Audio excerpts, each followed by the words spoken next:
मालवणमधला शिवाजी महाराजांचा पुतळा कोसळण्याला नेमकं जबाबदार कोण असा प्रश्न विचारला जातोय। हा पुतळा उभारण्याची जी वर्क ऑर्डर काढण्यात आली होती ती एबीपी माझाच्या हाती लागली आहे। पुतळ्याचा चौथरा सार्वजनिक बांधकाम विभागाकडून बांधण्यात आला, त्यावर पुतळा बसवण्याची संपूर्ण जबाबदारी नौदलाची होती। सरकारने यासाठी पैसे नौदलाला दिले होते। पुतळा उभारणी आणि संबंधित टेंडरची प्रक्रिया नौदलाकडे होती। कला संचालनालयाच्या भूमिकेमुळे देखील या वादामध्ये भर पडली।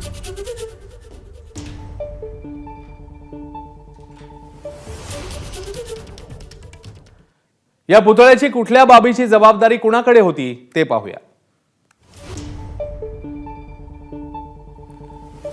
जागा कुणाच्या ताब्यात आहे तर सार्वजनिक बांधकाम विभागाच्या। पुतळ्याला खर्च किती आला? 2,40,00,000 रुपये।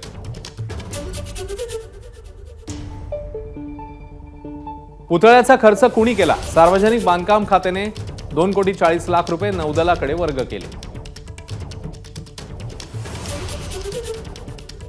सार्वजनिक बांधकाम विभागाने पुतळ्याचा चबुतरा उभारला।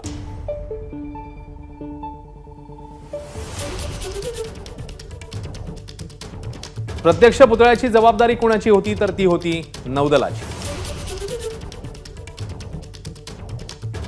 वर्क ऑर्डर काढली कुणी? नौदलाने 8 सप्टेंबर 2023 ला ही वर्क ऑर्डर काढली।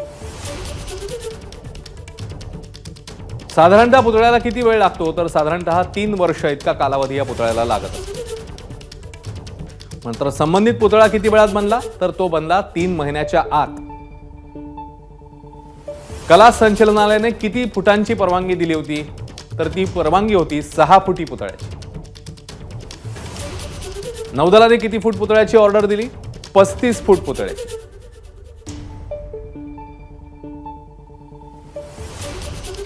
तर या सगळ्या बाबी आता समोर आलेल्या आहेत।